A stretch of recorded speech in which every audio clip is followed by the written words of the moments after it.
संध्याकाळचा तो क्षण जेव्हा सूर्य हळूहळू मावळत होता आणि आकाशात केसरी रंग पसरत होता. सई कॅफेच्या बाहेर उभी होती. तिच्या हातात फोन होता, पण तिचं लक्ष त्यावर नव्हतं.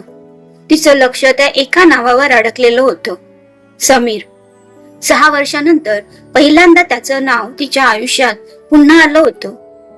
तिच्या मनात विचारांचा गोंधळ चालू होता. मी आज जावं का? तो खरंच असेल का? आणि असेल तर मी त्याला कसं सामोरं जाणार? तिचा श्वास जड झाला होता. हृदय जोरात धडधडत होतं.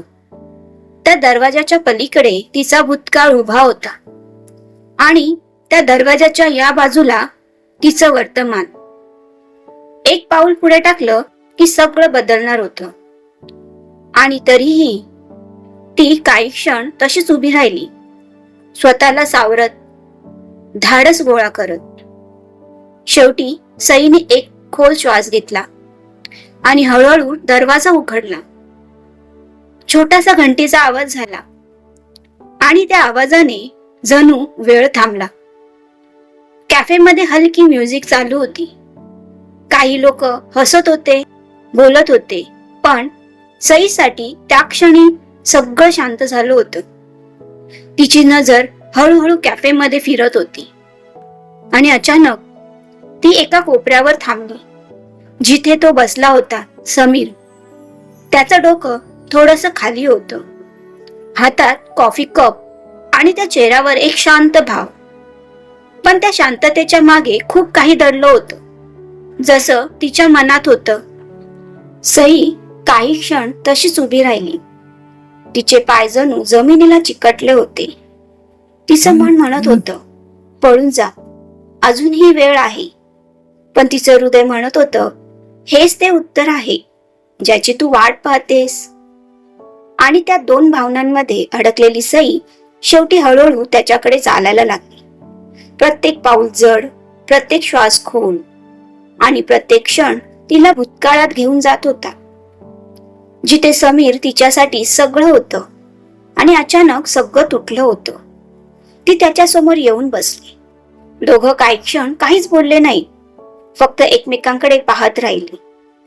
त्या शांततेमध्ये हजारो भावना होत्या, हजारो प्रश्न होते आणि एकच सत्य होतं की हे दोघं अजूनही एकमेकांसाठी तितकेच महत्वाचे होते. समीरने हळू आवाजात विचारलं, कशी आहेस? इतक्या वर्षानंतरचाच तो साधा प्रश्न, पण सईसाठी तो खूप जड होता. तिच्या डोळ्यात अश्रू आले, पण तिने स्वतःला सावरलं, कारण आज ती कमजोर पडू इच्छित नव्हती. का केलंस असं? सईचा आवाज थरथरत होता, पण त्या शब्दांमध्ये खूप राग होता, खूप वेदना होती आणि खूप साठलेलं प्रेमही होतं. एकदाही विचार केला नाहीस का माझा? एकदाही नाही सांगितलंस का काय झालं? तिचे शब्द थांबत नव्हते. जणू 6 वर्षाचा सगळा राग आज बाहेर येत होता. तिच्या प्रत्येक प्रश्नाने समीरचं मन तुटत होतं, पण तो शांत बसला होता, कारण त्याला माहित होतं की ती जे बोलते ते सगळं खरं आहे. सई बोलतच राहिली. तिच्या डोळ्यातून अश्रू वाहत होते. तिचा आवाज कधी वाढत होता, कधी तुटत होता. मी वाट पाहिली तुझी, दररोज प्रत्येक फोनची वाट पाहिली, प्रत्येक मेसेजची, पण तू कधीच परत आला नाहीस. त्या प्रत्येक शब्दात तिचं तुटलेलं मन दिसत होतं आणि त्या प्रत्येक शब्दाने समीरचा गिल्ट वाढत होता. समीरने काही क्षण डोळे मिटले, जणू तो स्वतःला धीर देत होता. त्याच्या छातीत साचलेलं सगळं दुःख एकदम बाहेर येणार होतं. त्याने एक खोल श्वास घेतला आणि शांतपणे बोलायला सुरुवात केली. मी जाऊ इच्छित नव्हतो सई. त्याचा आवाज खूप हलका होता, पण त्या आवाजात अशी वेदना होती की सई काही क्षण शांत झाली. त्या दिवशी मी सगळं सोडून तुझ्या सोबत राहायला तयार होतो, तो पुढे म्हणाला. पण आयुष्य नेहमी आपल्या प्लॅन प्रमाणे चालत नाही. त्याने तिच्याकडे पाहिलं. त्याच्या डोळ्यात अपराधीपणा स्पष्ट दिसत होता. मी खूप कमजोर पडलो सई, खूप. हे शब्द बोलताना त्याचा आवाज तुटला आणि त्या क्षणी सईला पहिल्यांदा जाणवलं की समीर फक्त तिला सोडून गेला नव्हता, तर तो स्वतःलाही हरून बसला होता. त्या रात्री तुझ्या बाबांचा फोन आला होता.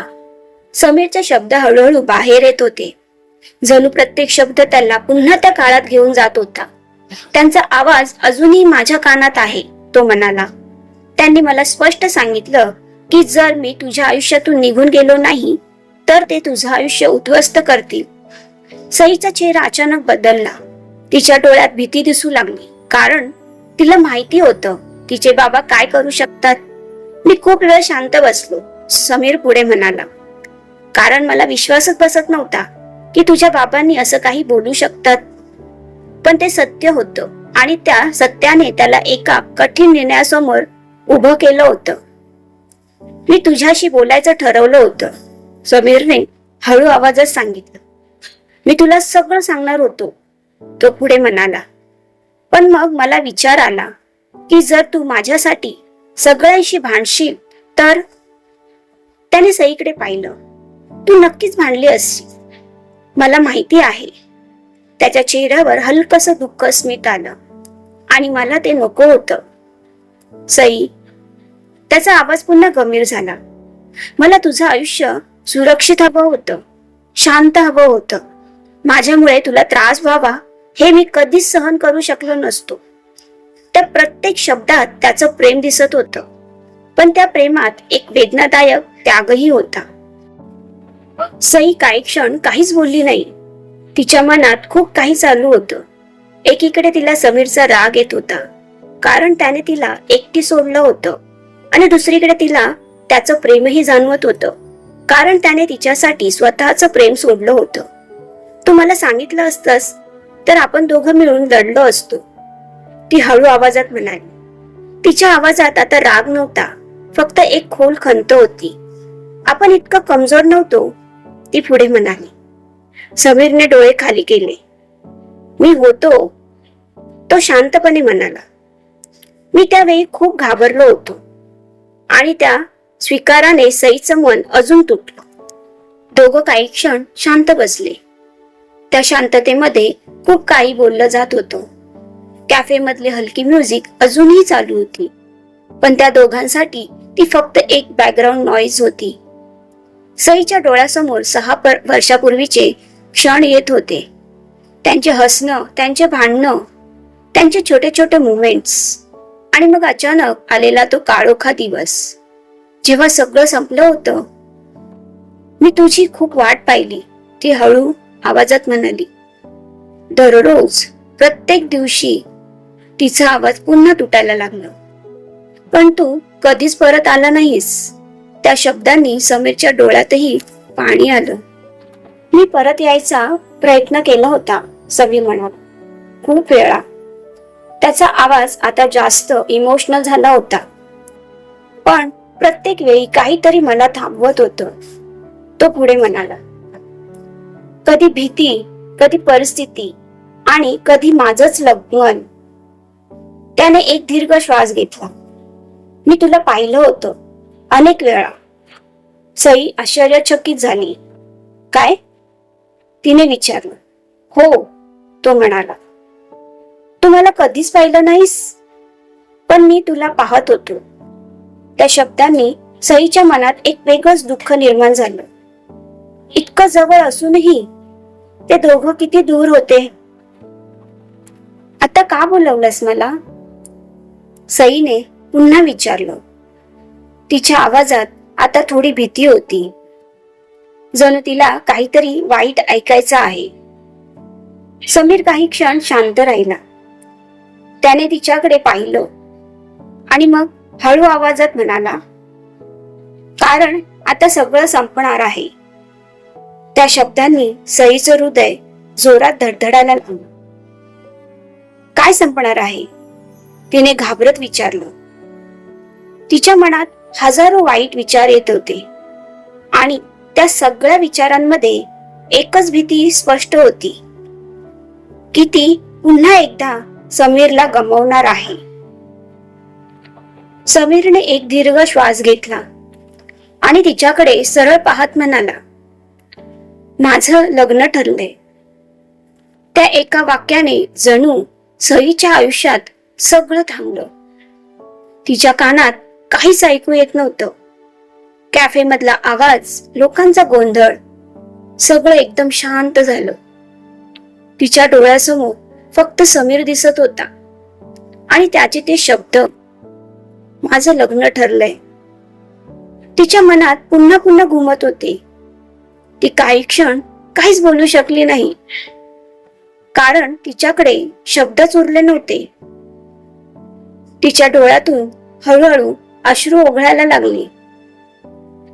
ती काही बोलायचा प्रयत्न करत होती, पण तिचा आवाज बाहेर येत नव्हता. उशीर झाला. ती शेवटी हळू आवाजात म्हणाली. तिच्या आवाजात खूप वेदना होती. आपण खूप उशीर केला, ती पुढे म्हणाली.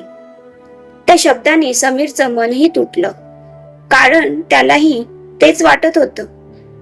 पण आता काहीही बदलणं शक्य नव्हतं. मी तुला विसरलो नाही, समीरने हळू आवाजात सांगितलं. आजही तुझ्यावर तितकेच प्रेम करतो. त्या शब्दाने सईचं मन पुन्हा हादरलं, कारण हेच ती ऐकायला वाट पाहत होती, पण चुकीच्या वेळी, खूप उशिरा. मग लग्न का करतोयस? तिने थरथरत्या आवाजात विचारलं. समीर काही क्षण शांत राहिला आणि मग म्हणाला, कारण आता परत जाण्याचा मार्ग नाही. त्या शब्दांनी सई पूर्णपणे शांत झाली. तू आनंदी राहशील का? सईने अचानक विचारलं. तिच्या आवाजात एक वेगळंच दुःख होतं. समीर काही क्षण काहीच बोलला नाही, कारण त्याच्याकडे त्या प्रश्नाचं उत्तर नव्हतं. मला माहित नाही, तो शेवटी म्हणाला, पण मी प्रयत्न करेन. त्या उत्तराने सईच्या मनात अजून वेदना निर्माण झाली, कारण तिला माहिती होतं की तो कधीच पूर्णपणे आनंदी राहू शकणार नाही. मग मला का भेटलास? सईने विचारलं. तिच्या आवाजात आता रडणं नव्हतं, फक्त एक थंड शांतता होती. समीरने तिच्याकडे पाहिलं आणि हळू आवाजात म्हणाला, कारण मला शेवटचं एकदा तुला पाहायचं होतं. त्या शब्दांनी सईच्या मनात एक खोल जखम निर्माण झाली. मी फक्त एक आठवण आहे का तुझ्यासाठी? तिने विचारलं. समीर काही बोलला नाही आणि त्याचं ते शांत राहणं सगळं सांगून गेलं. सई काही क्षण शांत बसली. तिच्या मनात वादळ चालू होतं, पण तिच्या चेहऱ्यावर आता एक वेगळाच भाव दिसत होता. जणू ती काहीतरी ठरवत होती. तिने हळूच तिचे अश्रू पुसले आणि स्वतःला सावरलं. तिच्या डोळ्यात आता कमजोरी नव्हती, तर एक निर्णय होता, एक धाडस होतं, जे तिने कधीच दाखवलं नव्हतं. ती हळूहळू उठली, समीरकडे पाहिलं आणि शांत पण ठाम आवाजात म्हणाली, जर अजूनही प्रेम आहे तर ही कथा इथे संपणार नाही, पण पुढे काय होईल ते मी ठरवेन. सई काय निर्णय घेणार? समीरचं लग्न खरंच होणार का? पहा पुढचा भाग. मित्रमैत्रिणींनो, हा दुसरा भाग ही तुम्हाला आवडला असेल तर प्लीज लाईक अँड सबस्क्राईब करायला विसरू नका. धन्यवाद.